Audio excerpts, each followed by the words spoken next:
Hi hello, आज हम बात करते हैं एसीएल सर्जरी के बारे में, क्योंकि हमारे साथ डॉक्टर रीता द्युति मुखोपाध्याय हैं जो कि स्पोर्ट्स सर्जन है।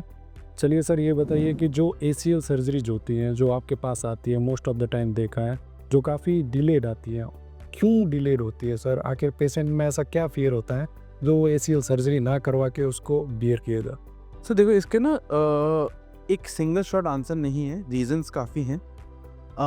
जो पेशेंट प्रोफाइल है उस पे डिपेंड करता है। सबसे पहले जो एथलीट है या फिर जो सपोज डांसिंग प्रोफेशन में है या ऑन फुट रहता है, जिसको हर दिन की एक्टिविटी में नी में इंस्टेबिलिटी फील होती है, वो तो जल्दी करा लेते हैं क्योंकि उनकी लाइफस्टाइल, उनका आमदनी सब कुछ उस नी के स्टेबिलिटी पे निर्भर है।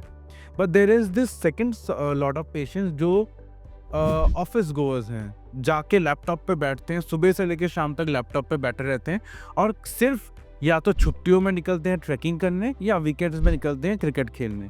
तो इनका जो मेजॉरिटी टाइम है वो कंफर्टेबली निकल जाता है। उनके अर्निंग पे भी कोई असर पड़ता नहीं है। प्लस एक फियर होता है मन में सर्जरी को लेके। इंडियंस इन जनरल अगर मैं देखूं, हमारे मन में एक इनबिल्ट फियर है कि हम सर्जरी नहीं कराएंगे। उसके रिलीजियस रीजंस भी है कईयों में, और एक हमारी अपब्रिंगिंग ऐसी है कि सर्जरी एंड हॉस्पिटल्स को जितना अवॉइड करे उतना बेटर। चाहे इस चक्कर में ये जो लॉट ऑफ पेशेंट्स है ये सर्जरी काफ़ी डिले कर लेते हैं। उस चक्कर में चाहे सर्जरी ना करवा के उतने ही पैसे देने पड़ जाए, बट वो हो सके जहाँ तक कंजर्वेटिवली। जी, तो वो कंजर्वेटिव में एक्चुअली वही होता है कि वो फिजियो करवाते रहते हैं, of and on medical treatment लेते रहते हैं। नेट शेल में एक बार सर्जरी कराने में जितना खर्चा आता, वो ओवर टाइम उतना ही खर्चा वो कर चुके होते। और what is the complications behind that? अगर सर्जरी ना करवाए तो उसके बाद क्या क्या हो तो देखो सर्जरी समझने की बात यह है कि जो ACL है भगवान ने किसी कारण से दिया है, ऐसे ही तो नहीं दिया। तो वो पर्पस क्या है? तो हमारे घुटने में 4 मेन स्टेबलाइजर्स होते हैं। जैसे एक डोर है, डोर के 4 कब्जे लगे हैं, या एक गाड़ी है, गाड़ी के 4 टायर है। चारों टायर का इक्वल इंपॉर्टेंस है। अब इसमें से आपका अगर एक टायर फ्लैट हो जाए, पंक्चर हो जाए, तो गाड़ी डिसबैलेंस हो जाएगी। इस डिसबैलेंस गाड़ी को आप चलाते रहेंगे तो बाकी 3 टायर भी घिस जाएंगे। सिमिलरली अगर घुटने के 4 स्टेबलाइजर्स में से एक स्टेबलाइजर चला गया, बाकी 3 स्टेबलाइजर्स पे भी लोड आएगा एंड बाकी 3 स्टेबलाइजर्स भी ओवर टाइम वेयर आउट हो जाएंगे एंड कार्टिलेज जो है, ग्रीस है जिसको हम बचाना चाहते हैं, वो भी वेयर आउट हो जाएगा।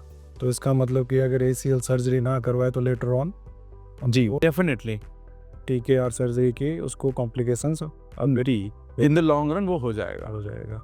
और कैसे क्या सिम्टम्स के बारे में कैसे क्या पता चले पेशेंट को क्या डेफिनेटली मुझे एसीएल सर्जरी है? क्योंकि काफ़ी बार देखते हैं घुटने में लगी या किसी में भी लगी तो चोट में पेन होता है, जब आप चलते हो तब होता है। उनको पेशेंट को आइडेंटिफाई नहीं होता कि मेरे में क्या हो सकता है। पेन किलर लेके काम चलाता है, उससे बस वो प्रोलॉन्ग भी चला जाता है कि हाँ चलो ठीक है हो जाएगा। तो कैसे क्या पता लगा है?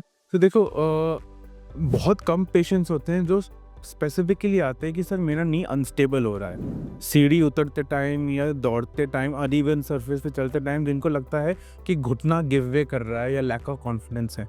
मोस्टली पेशेंट कंफ्यूज होते हैं या कुछ तो गड़बड़ है, शायद दर्द है।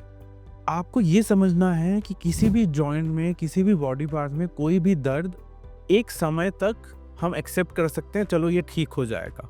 बट अगर आपका घुटने का ये ऑकवर्ड फीलिंग या सो कॉल्ड पेन महीने दर महीने चलते जा रहे हैं, कभी कभी आता है 2-3 दिन में एक बार आया, लेकिन ये 2-3 दिन में एक बार जो है साल भर से आ ही जा रहा है, then you need to think भाई देयर इज समथिंग रॉन्ग है। अगर आप थोड़े ज़्यादा केयरफुली सोचेंगे तो आपको कोरिलेशन मिल जाएगा कि मैं सीढ़ी उतरता हूँ तभी होता है, दौड़ने की कोशिश करता हूँ तभी होता है, अनइवन सरफेस बहुत ज़्यादा है तभी होता है। देन यू कैन थिंक कि हाँ इन कंडीशंस में हो रहा है, शायद अनस्टेबल हो रहा है। तो those are things you need to look out for.